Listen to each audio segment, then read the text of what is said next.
Today I'm talking to Jeff Wilson with TTR Sotheby's International Realty. Jeff is not only a top real estate agent and the #1 team at TTR Sotheby's, not only a top agent in Washington, D.C., he is a top agent and well-known throughout his vast network of clients and top real estate agents throughout the country. On the Jere Metcalf Podcast, it's not uncommon that we talk about how mistakes are often the very reason and turning point for success in our careers. Today, Jeff shares with us what he calls his 3 biggest mistakes of his career and how they became the foundation of his success.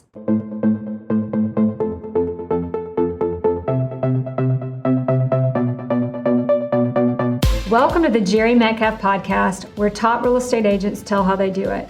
I created this podcast because over the years that I've been an agent, from struggling to successful, I've found that the one foundation that created the mindset, knowledge, and ability to break through to new levels was the camaraderie and sharing of ideas from other generous and successful agents. Those experiences catapulted my career. They gave me the inspiration and idea to further develop those friendships and share what they have had to share with me to make not only more successful careers for each of us, but a stronger community and better respect for our profession at large.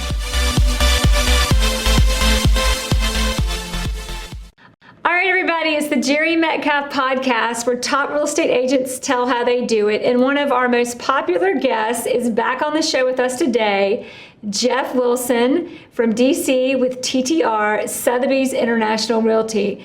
Jeff, thank you so much for being on the show again. Hi, Jere. Great to be back. And so good to see you. You are always like the most popular, introspective, whether it's a panel speaking or on the podcast. Everybody, today we're going to talk to Jeff about, so first let's preface this with who this guy is. He's one of the top agents in DC, top agent in TTR Sotheby's International Realty, has done hundreds and hundreds of transactions, multi-million-dollar deals, amazing success, and again in the business for 30 years. And I love to talk about on this show, what are mistakes that you've made and where and how have you grown from them? So we have decided to take this show with Jeff, who has been so kind and generous to share with us mistakes he's made in his business and tell us what those are and how he has overcome them and because every mistake, every failure, every whatever, that's where the learning curve is. That's where that's the basis of success. That's how you succeed. So we're going to talk about that today. Sounds good. So before we get into that, give us a little recap of your business, where you are now, what you're up to, what you're most excited about in your business, before we start talking about all the fun, bad stuff. Sure. Well, I have the privilege of holding 3 real estate licenses in DC, Maryland, and Virginia. So I do probably more continuing ed than any guest you could ever have on here, unless you have another DC agent. So we're going to get a real education. I know. I love it. That computer learning. We live in DuPont Circle, which is really a very downtown, in-town neighborhood in DC. My office is in Georgetown, just 10 blocks from my house, which is really nice. And I work primarily downtown. I grew up in the Maryland suburbs, so that's a market that's near and dear to my heart and a market I know very well. My office was in Bethesda, Maryland, probably for 22 out of my 30 years in real estate. I've been in the city working with an office here now for 8 years.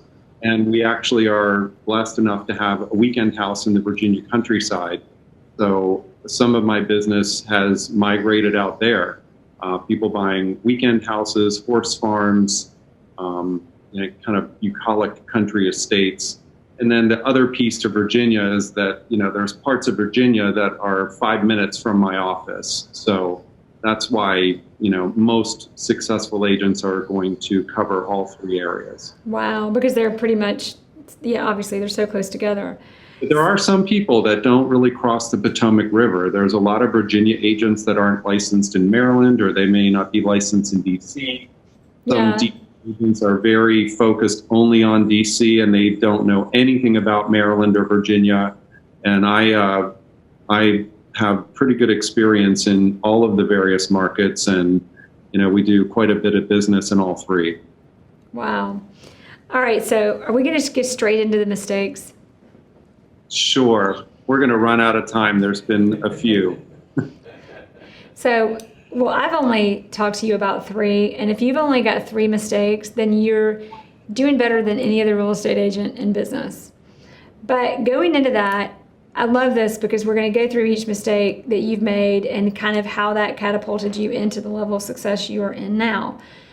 That being said, what would you say? I think we need to go ahead and run through your 3 mistakes, and then let's go through them one by one. So to give us kind of the quick rundown of 1, 2, 3, what's each mistake, and then let's go through the details of what you got out of what happened and how you came out of it. Okay, so just the cliff notes are that at the beginning of my career, I went after any business I could get, no matter where it was. And that kept me from entrenching in a market that I wanted to be in. And like compound interest over time, if you're in one market, you keep going, you grow in that market. But exactly. In 50 different directions into 20 different markets makes it very hard to plant those roots. Exactly. So mistake number 1, you went after everything. Mistake number 2. Well, like you said, there's a double-edged sword for everything. There was a time where I was doing 20 and 30 transactions a month, and there was a colleague in my office that was doing similar business to me and going after expireds like I was. And out of loneliness, we joined forces and became the results team. And frankly, we were incredibly successful. So I would say the beginning of that relationship, maybe the first 7 to 8 years, was very profitable and great. Mm-hmm.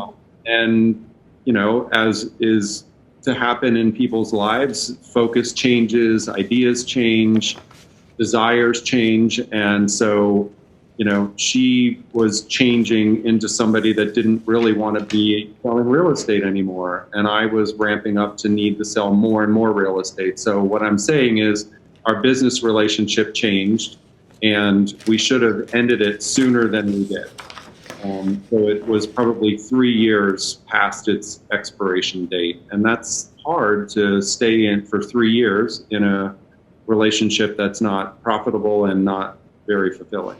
And so number 2 is really going into the wrong partnerships, or you said a partnership based on loneliness. And Right. Then number 3 is I would say it's potentially specific to me and or what I would call long-term real estate agents. I've been selling homes for 3 decades. Mm-hmm.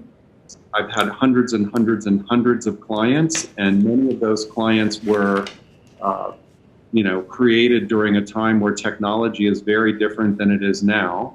And I'll be honest with you, I lost touch with a lot of those people that I worked so hard to, become an advisor, and I lost touch with them. And so, I would say that in every respect, like the first 10 years of my career are basically gone because I didn't stay in touch with those people. The connections maybe, but yeah. So I'm gonna go through these for everybody again, just to bullet point them, and then I want to dig into the first one. So number 1, you went after everything. Right. Number 2, you developed a partnership for the wrong reasons, in this case based on loneliness, and didn't get out of it at the right time. Number 3, you basically did not cultivate your past clients as you move forward in your business. You didn't have the tools to do it. But regardless, having tools or not, I think there are a lot of agents today that are easily making that same mistake or trying to do too much with too many. So we'll talk a little bit about that. But let's get back to the first one. I think it is like the common misnomer, paradigm, whatever, that when you get into business, you just want to get every deal that you can get. And that's what you did going into this business. Tell us a little bit about what that looked like, and how did you finally see the light and what did you do to actually make the shift? Right. But what did that look like going after everything?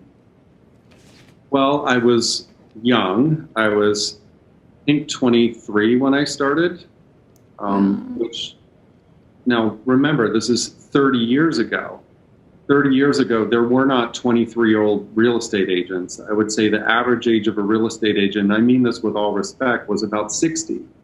You know, I was about a third the age of most of my colleagues.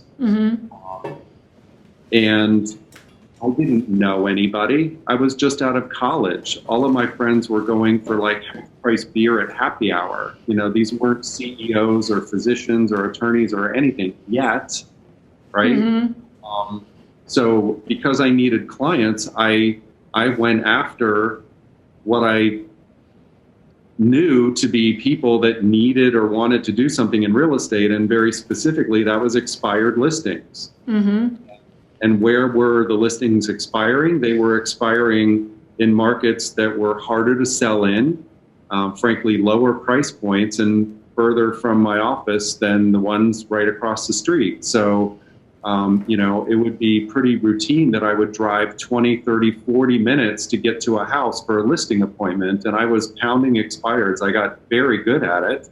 You know, I put on my suit of armor, someone would yell at me and hang up, and I'd call right back and say, I'm sorry, I think we were just disconnected. You know, I mean, I was ruthless, you know, and to me, it was hilarious. Right. I'm very competitive. I will not lose, and I will not give up. So I think I just bowled a lot of people over, and they were just like, this guy won't let go. Like, just fine, come over. I think I just frustrated people into meeting with me because I wouldn't stop calling. Right. So, you know, the silver lining there is that I really learned to just keep trying, you know, never, ever to give up. But the markets that I was going to are not markets that I lived in, aspired to live in, would ever live in. They weren't close, which made them less practical. And frankly, two other pieces, they were not as expensive as where I was living or my office was, and they took longer to sell. Yeah. Let's say right where my office was. And you probably weren't nearly as excited about those properties as the one near the properties near your office. Just because I was a brand new agent, I was getting business, and that part was fun. But I think probably like the business partnership, I didn't maybe realize that I should be, you know, turning the ship, you know, a little sooner. Like maybe using that as the foundation for making the money I needed to run my life and my business, and but learning. then focusing in a different direction where I actually wanted to go. And arguably I did that. It just took me a long time to figure that out. Yeah, had you known it, like in the beginning, if you've got to make money and that's the way to do it, okay, but don't lose sight of the fact that gain that experience and that exposure and shift it sooner into something bigger and better and more productive. Now, Jere, when I talk to people and they're like, tell me about your career and, you know, what were your successes and your failures, you know, I really talk about how today I try to figure out what I want and I try to get there fast. I like it. So say that again, okay, because it's a good point. So, you know, one of your takeaways on going after everything was to avoid other mistakes, figure out what you want and how to get there fast. And get there fast, right.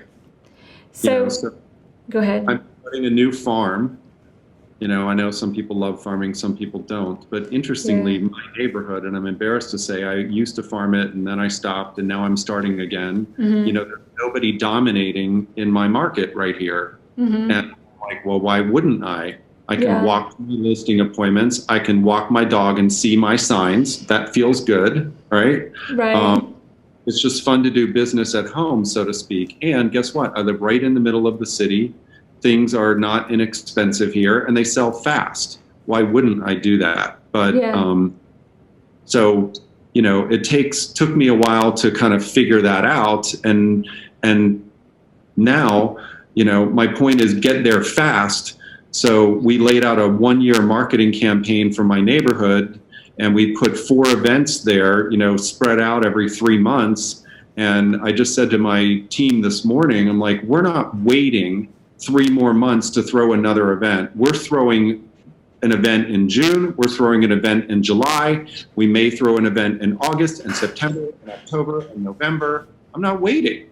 Like, why would I wait? I've got this machine ready to unleash. I'm the perfect candidate for people in this neighborhood. They need to know I'm the option. That's my fault if they don't, not theirs. And I'm going for it. I'm not waiting. I'm not going to just trickle this thing out and just let it build. Of course, I'm going to stick with it and let it build, but I'm going to create a tsunami at the beginning. I love it. That's awesome. Yeah. And that makes a big difference. You've got to stand out. So what would you say, when did you know, was there anything that happened that was kind of the tipping point of you went from and I would say this, I always talk about scarcity and abundance and coming from that place. Coming after everything is a little bit of a place of scarcity. And how did you shift over realizing like I can pick and choose what I want and I need to pick and choose the big listings closer to me that I can know more about as soon as I walk in the door, win and close and be happier and make more money and all that good stuff? It shifted slowly over time. I got tired of driving half an hour or 40 minutes up a highway that the only reason I went up that highway was to do business. I didn't live there. I didn't shop there. I didn't want to be there. Eat there. Yeah. You know, and not that there was anything wrong with it. It just wasn't my world. Yeah. I think the thing that really changed for me was ultimately I bought a house downtown, the house I'm sitting in now. And beautiful, by the way. Thank you. It's my house. I love this place. Love it too. I can tell you a whole story about that. But anyhow, so I was living in the suburbs, frankly. I was living in Montgomery County, Maryland, and I bought the house down here. And my office was still in Bethesda, 10 minutes from where I was living. And I moved into the city, and then I really just started looking around and I thought to myself, wow, properties here are twice as expensive as they are even in the suburbs, and they're closer. Meaning I'm in a row house. My neighbors are literally like 8 feet that way and 15 feet that way. Like, that's easy. Yeah. Right? Close. So it occurred to me that I really needed to focus downtown. And well, because here's something interesting, because your daughters are about that age. Our daughters are 6 and 6 and 4. So I figured a lot of this out before they came, thank God. I figured it out when I had my 9-year-old. I was like, I can't do this and have a 9-year-old or a baby at the time. I can't do that. So I was wondering because for me it was like forced. I was forced to realize that I needed to triple my average sales price and actually sell houses closer to mine. Right. I don't know why it took that. So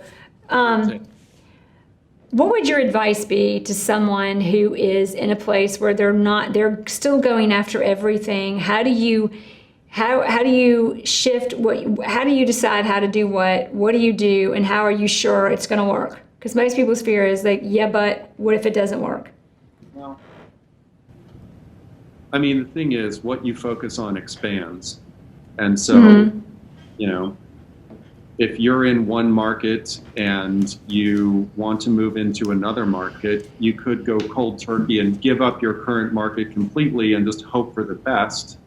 I wouldn't say that that's what any smart business plan would include.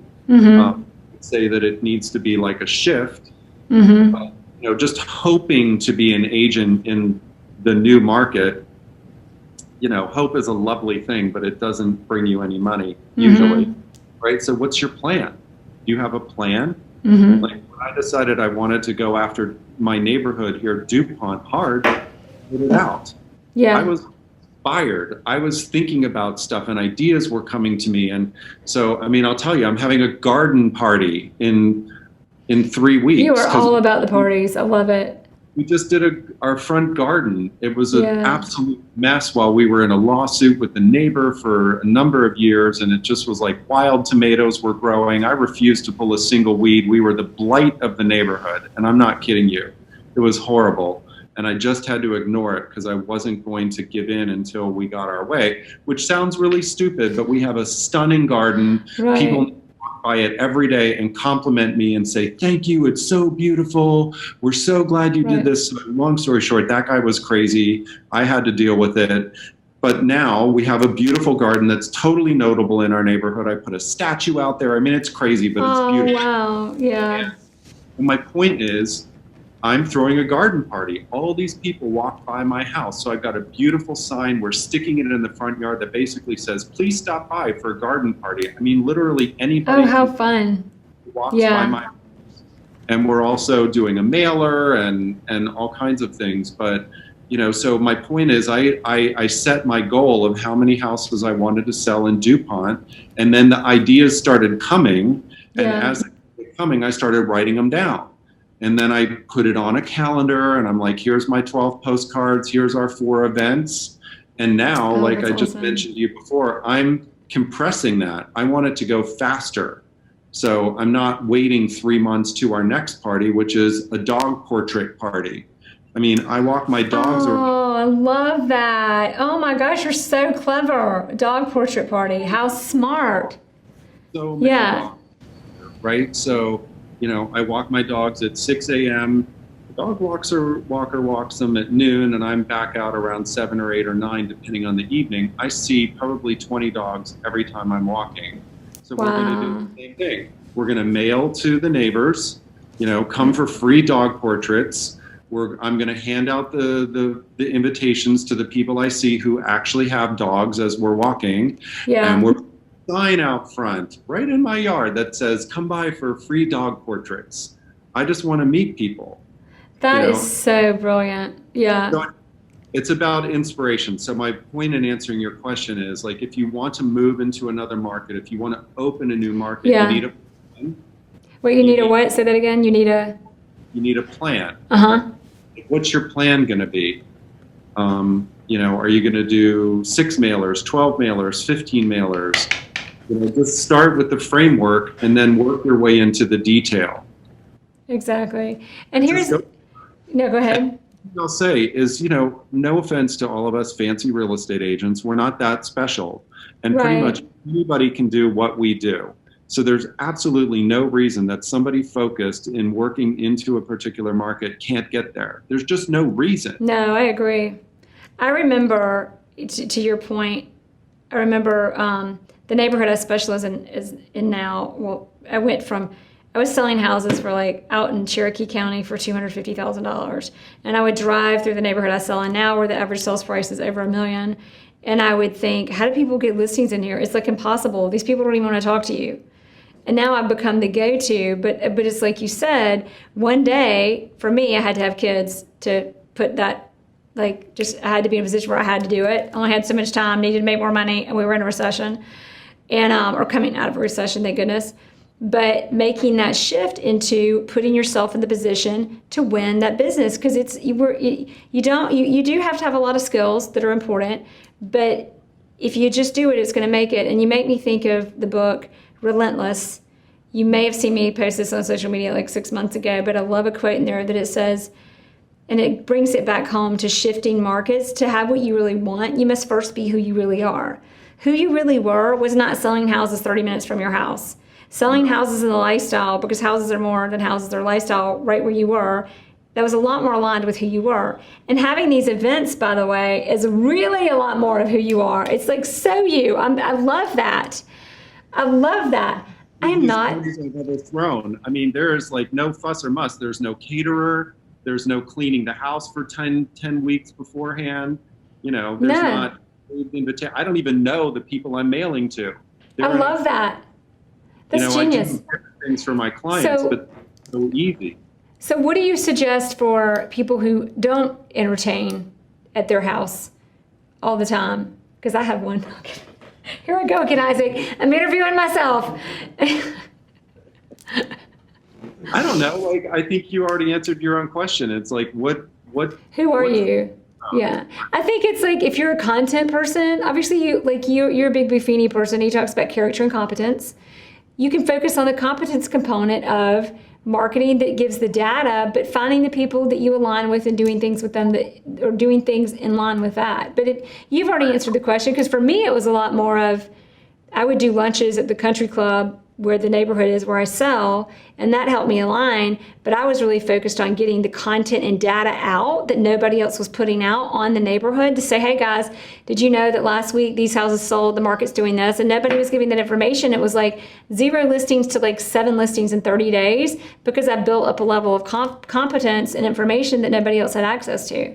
And that's what our marketing plan is. We've got 4 sellers, as we call it, and then 8 more like clever marketing characters type stuff. So awesome. All right. So that I don't keep running over on Isaac because I get so excited in our interviews. Mistake number 2. So number 1, you went after everything. Obviously doing that really taught you what you didn't like, which is awesome to figure out the way you do like and what you like and where to go and how to hone your business. But the next mistake was, tell us a little bit, because I think a lot of agents make this mistake. I've been guilty of it. I don't know that there are many agents that aren't guilty of it, of going into partnerships that end up being the wrong thing. How did you, it sounds like it may not have been the wrong thing the whole time, or maybe it was, and what would you do differently now? Or if you had it to do over again in regards to the partnership? I was frankly very immature. I was in my 20s, and I didn't realize that any smart business plan includes an exit plan. Yes, any smart business plan includes an exit plan. Absolutely. And again, I was in my 20s. I mean, I had lived through high school, I had lived through college.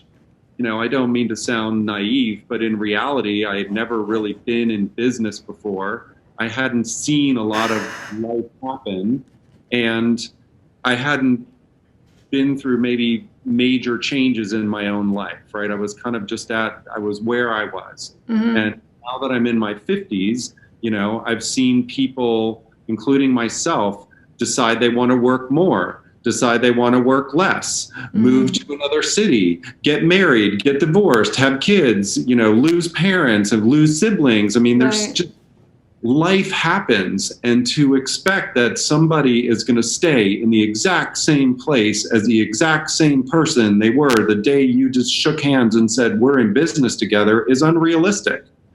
That's just not real. Exactly. And for me and for you as well, right? There's times where your motivations and your desires and your focus are different, right?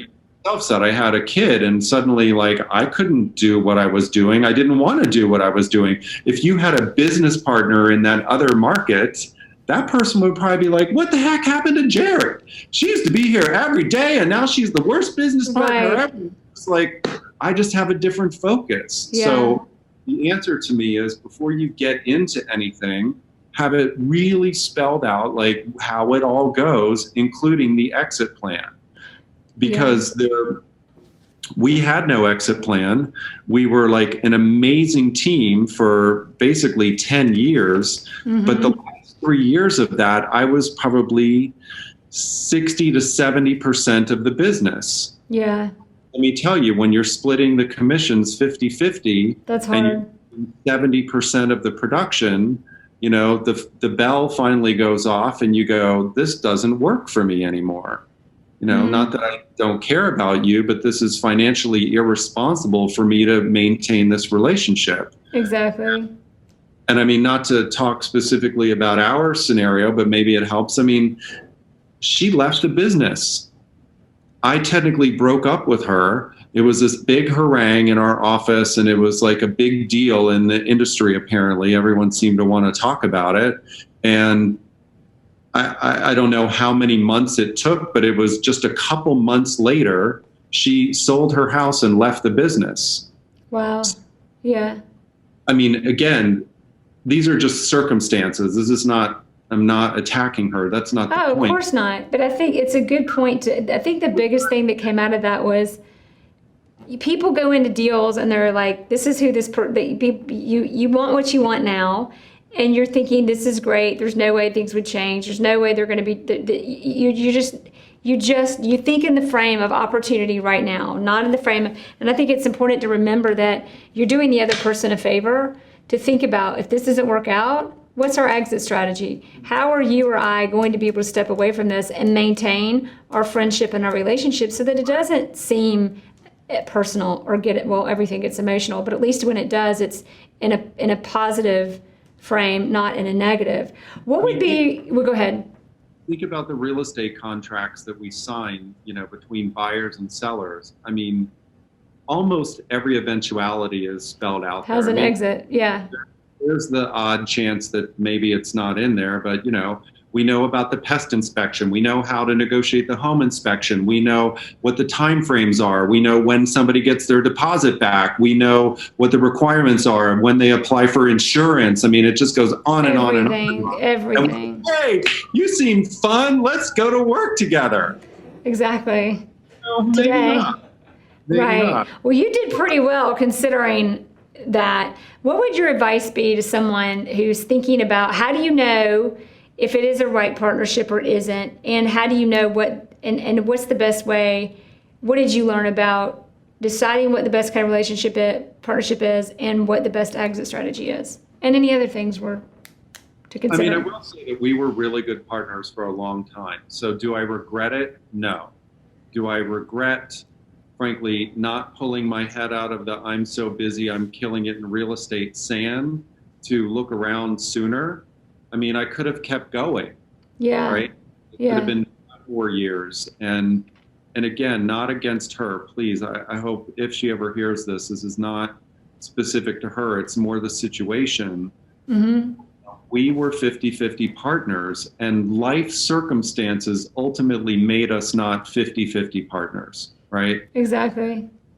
I would just say, if you think there's a good partnership there, go for it. If it really makes sense for both of you at the time, go for it. But have it spelled out how you dismantle that when it ends, because, it may well end. Exactly. And I mean, again, it's a positive thing to do that. I think people are afraid to do that because it assumes failure. And right. I think it just sets you up for success no matter what happens.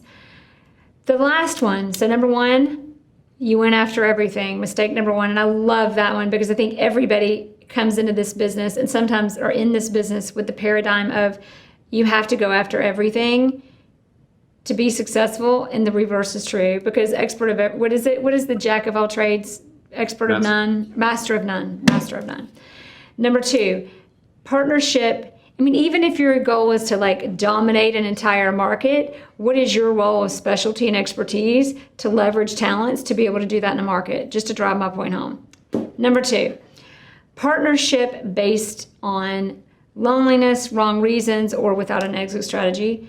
And number three, in your 30 years in business, the biggest mistake you made was, and some of that is a result of not having the tools. And I'm going to make sure we also speak to people today and how they can apply this moving forward, and how you have definitely applied this moving forward, by the way. I mean, you got it covered. But the mistake was, and I mean, what you got out of this was huge, I would guess, because you do that now, but you did not in the past cultivate relationships with your clients, with your past clients. Tell us kind of when you figured out that was a problem, or did you just not think it was, kind of give us some insight. Well, I've just had a big aha lately as we're going through databases and switching CRMs and realizing how many email addresses we didn't have, et cetera. But so the first 10 years, let's call it, of my career were going after expireds. Mm-hmm. I did not have the mindset at the time to hold on to those people, to be quite honest with you. Mm-hmm. It was a very combative relationship. They were basically angry people. I put on my armor, literally my armor, on the phone at their homes, the whole 9 yards. And I remember, and this is kind of funny, you talk about parties. The first parties I used to throw were all for my agent colleagues, all agents. Right. Client crossing my hallowed threshold was I would make my skin crawl. Because you're the complete opposite now. You bring them to your in-town home, you bring them to your country house. That's what you do. Right. So That's a great example of why your mistakes like cultivate your success and how. But keep going. Right. For the first 10 years, I did not like my clients. I mean, maybe I actually did like them, but I didn't understand kind of holding on to people and the referral process and continuing. They were just deals. They were transactions. They were deals. And that's probably why at the end of my first 10 years, I was ready to get out of the business. I was at the time considered highly successful. I was making very good money, really the best money that I had made up until that point. And I was like, bye, I hate this. There's no residual in this business. I'm out the door. I'm burned out. I don't care. And frankly, I went to a Brian Buffini event and slowly things turned around about truly generating a residual within your business.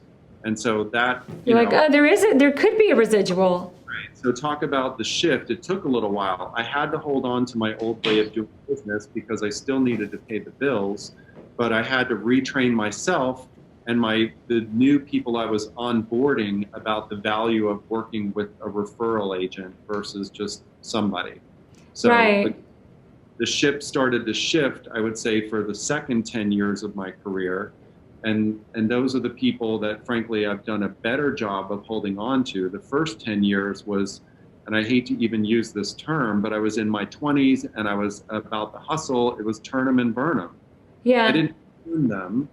In a sense, I did. I just let them. Well, when you're in your 20s, you don't realize as big as the world is, it's small.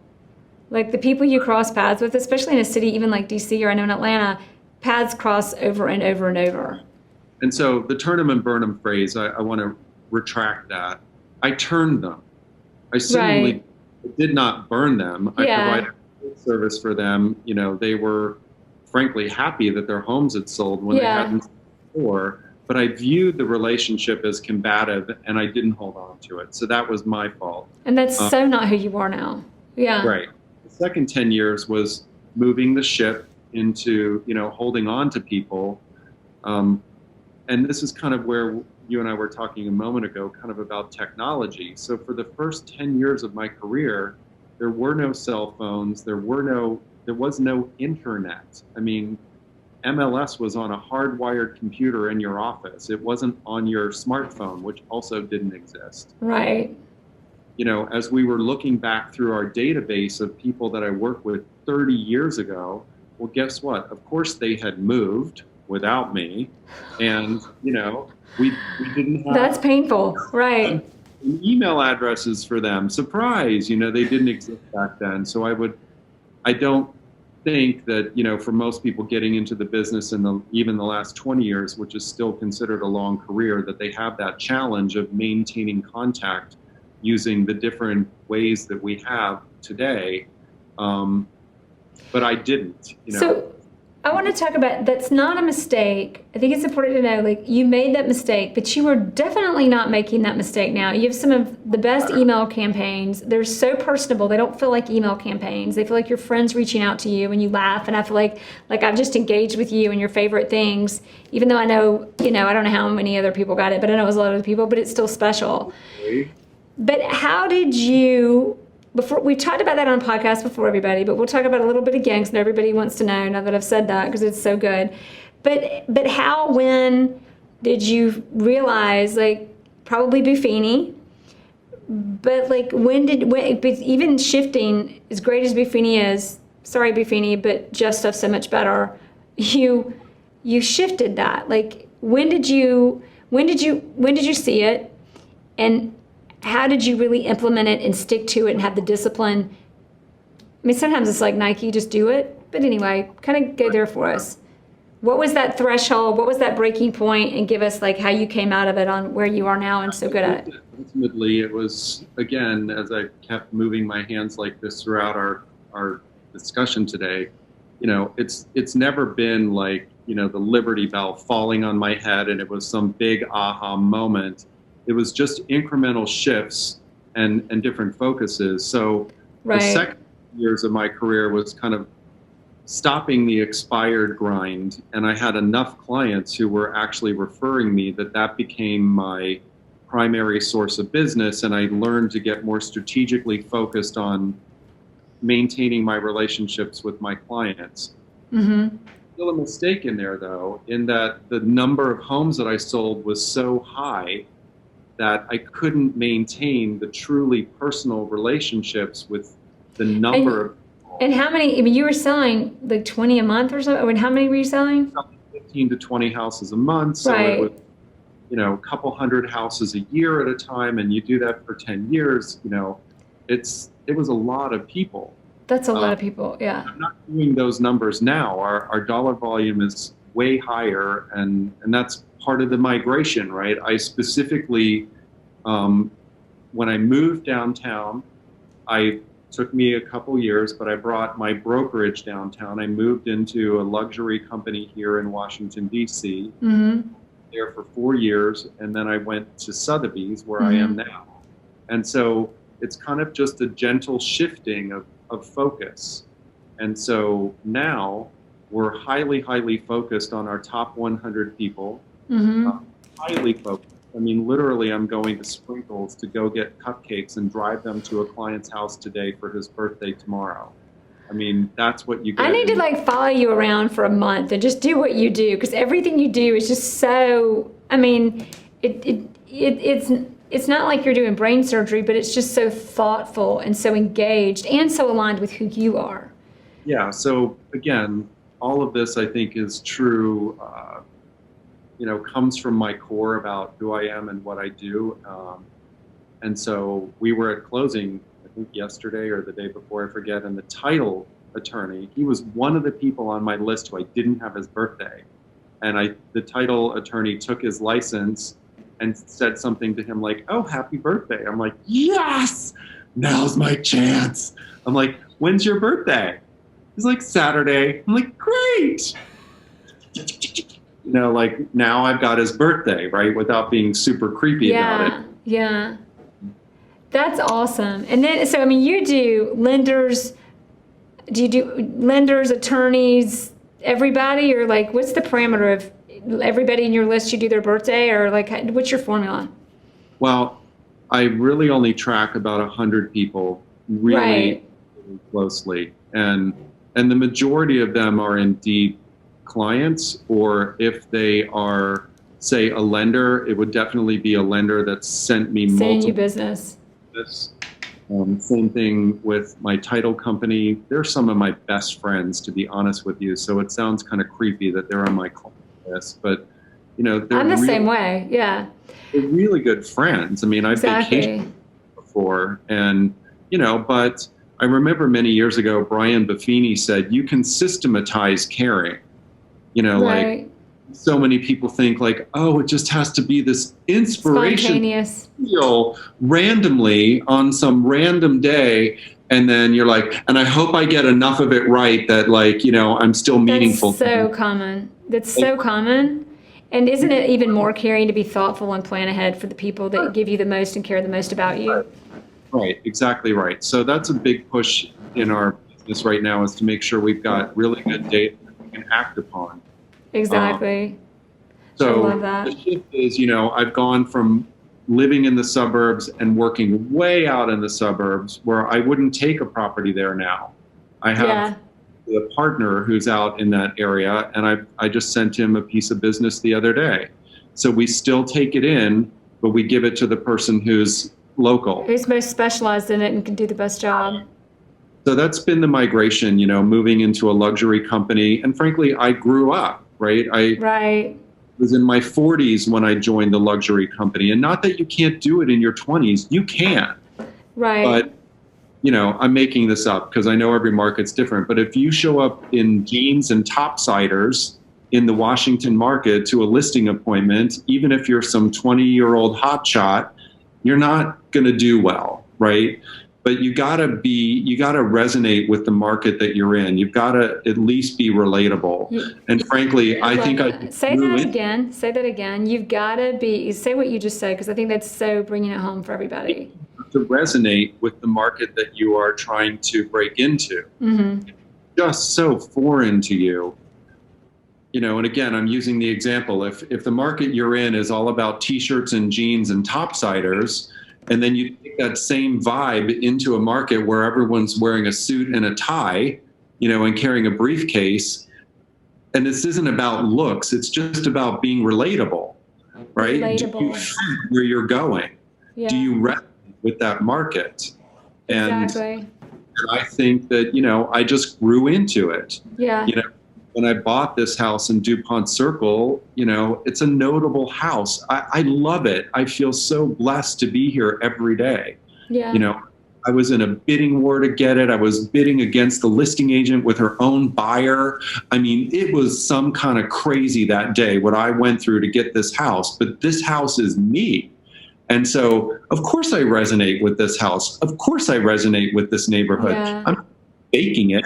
This is my life. And bringing it back home to the first one is trying to go after everything, or go after what resonates with you, and go after the market that resonates with you, or grow up to the market that you want to resonate with. I always say, where are you now and where is it that you want to be, and figure out quickly, like you said before, how to fill in that gap. So fast. Don't sit around and wait and pray and read The Secret too many times and think it's just going to happen. Sorry, everybody. I was into The Secret. I still appreciate it, but there's an element of execution in that too. Okay, so I want to kind of run everybody through these three one more time, and then I want to ask you my final three questions. Number one, the three mistakes Jeff's talking about today that you really want, that he kind of got out of his business that have actually gotten him where he is today, is number one, the first mistake was don't go after everything. He did that and came out of that doing the opposite. Number two is a partnership based on loneliness. Really be thoughtful about your partnerships and not just going into them, but the exit strategy going out of them. Number three is you didn't cultivate the relationships with your past clients. There are a lot of moving parts to the reason why, but in what that meant to your business and what that meant to your business, then you have drastically shifted and adjusted. Everybody Google Jeff Wilson, DC. His marketing's amazing, and shifted that into what you're doing now with your business to cultivate relationships. And also email him, and he'll put you on his email list. And we'll have all of your information on the blog post, which will be jeffwilson.jeremetcalf.com. We'll have a whole information about you and everything for all of you guys who want to get on Jeff's email list. Make sure you give him referrals and send him business. Now, next is, and I have sent you a lot of business, and everybody loves you, needless to say, because you're kind of fabulous. Next is our final three questions. And I've asked these before, but I'm going to ask them again in case your answers have changed. Number one, what book, and maybe as it pertains to our interview today, would you most recommend we read? I'm quickly pulling up my book list. Guys, he doesn't even know. No, I'm kidding. I love giving Jeff a hard time. I listen to a lot, and I will say that I listen now. Just like finding your way into the right market, I think that it helps to find ways of consuming data, if you call it that, or books or whatever, that works. So, there's rarely a moment where I'm not exercising with a client, doing a team meeting, walking my dogs, putting my kids to bed. I'm not a guy with a lot of time that I can just sit in this beautiful sofa and read a book for 3 hours. However, I can listen to a book while I'm walking the dogs. I can listen to a book driving back and forth from the country. So I listen to a lot. Let's see, where's my library? Oh, you know what book I really loved was Sell It Like Serpent. I don't know if I've heard of this one. So sell it like, you have to, okay, now I'm going to just display my ignorance to everybody watching the show, but sell it like who? Sell It Like Serpent, Serhant. Sell It Like Serpent. Tell us a little bit about that and the takeaway. Ryan Serhant, who is the author of the book, and he's a brilliant marketer. He's one of the people, if you call it the characters or the whatever, on the $1 Million Listing New York. Okay. He's got quite a platform at this point to make himself popular. And that's kind of my thing now. I'm like, look, if you're popular, people know you, they can pick you. If you're if you don't go to the dance, no one can dance with you. So Ryan's Exactly. about, getting himself out there. And frankly, I was a little hesitant about this book because I thought it would be like this massive ego moment for him, right? Like a lot of agents get when they're really successful. It's like, I'm just so fabulous and I just can't Let me wait. tell you about it. Right. My record-breaking sale. I'm like, stop. Anyhow, so I love the book because it's really pointed. He's wicked funny.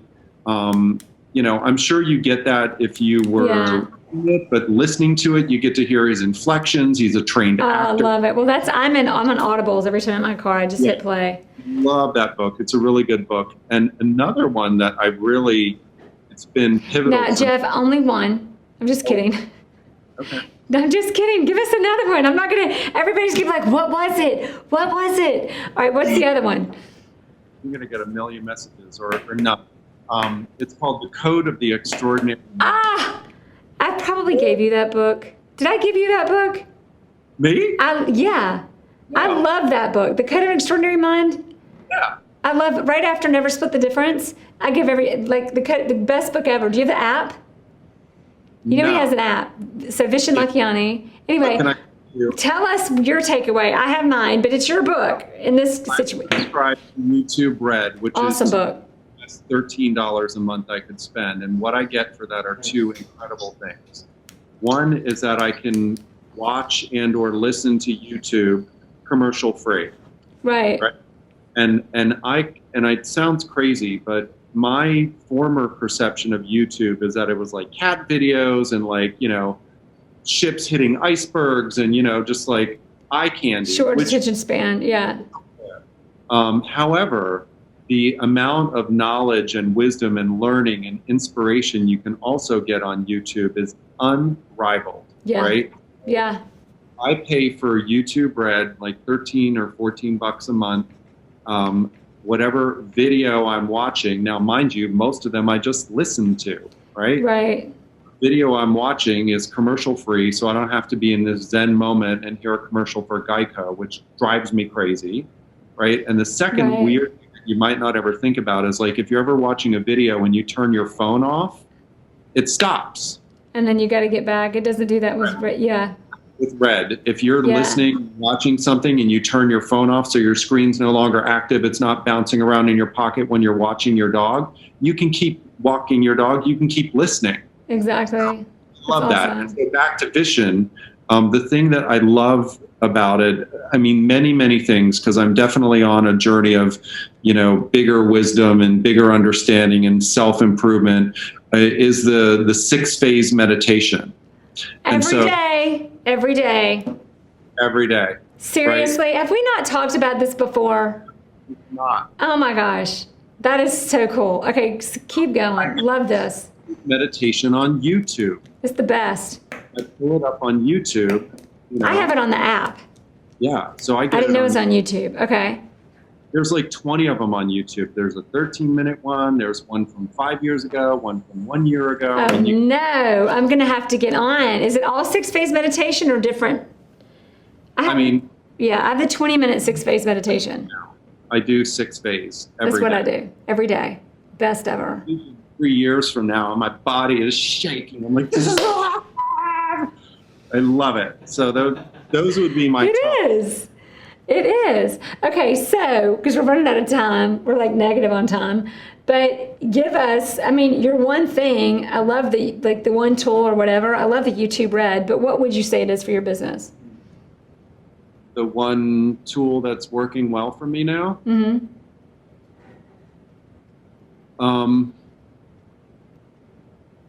I would say, believe it or not, the telephone. Oh, dang it. I'm supposed to tell him not to say the telephone. Of course it's the telephone. And I want Isaac to edit out me saying dang it, but he's not going to. Whatever. Wait, so give us one. You have anything other than the phone? Everybody says the phone. Of course it's the phone. That's actually a good takeaway right there. I bet you a lot of your listeners do not think that the phone is a relevant tool. Well, it is. Good point. Maybe we'll just stick to that one. So remember to call people, call, text, emails. Remember, Jay-Z, John Zimmerman in Fort Worth. He's got needle pointed on a pillow, on like a few pillows in his office by one of his assistants. Call, text, email. Like, don't forget the call component, because he's like, oh, did you hear back? Well, I emailed him. Well, did you call or text him? Right. Anyway. Maybe the email didn't go through, Right. Or you missed it because we only get like 50 a minute. That's the problem. And so, kind of like a personal note, I think, is also a very effective tool, because we all get mail, right? How much of it was written by a person? I mean, you could get 30, 40 pieces of mail. Especially today. And there's nothing written by a person. I mean, if you want to take what's generally a crappy moment of your day, I mean, great I point. email to people like commercial stuff, right? And I myself hate the mail, because we get so much mail here. Mm-hmm. It's like these people, these companies are throwing stuff at me that I now have to take my time to sort through to get rid of. Exactly. Right? And there's no way around it, because eventually your mailbox fills up and you must take this 90-pound pile of paper. Well, I don't know, I just don't get the mail. My husband does. I just don't get it. Everybody else in the house does. That's my way around it. Just marry somebody who will do it for you. In reality, almost everyone, if not everyone, has a mailbox. And if people have even the slightest reaction to mail like I do, which is, this sucks, why would you not want to be the one shining light in that pile of crap, Oh, I get so excited when I get handwritten notes. I just think it's the coolest thing ever. Like, I'm more excited to get that. I mean, it's fun. Almost more excited than flowers, but I like flowers and gifts a lot too. I don't want to take anything away from that, but they come pretty close. That's pretty huge. Okay. What is your one thing that you would hope that we all take away from this interview? If there's only one, if we're going to forget everything else, what better we remember from this? Or what do we, whatever. Spend a little bit of time with yourself, trying to figure out what actually makes you excited, and go for it fast. Say that again. That was so good. One more time for everybody. I have to remember it. Spend a little time with yourself. A little time with yourself. And figure out what you can do to, everybody's going to replay and we're going to be off. But figure out what you could do to make it happen fast, right? Figure out what you truly want, and then go make it happen fast.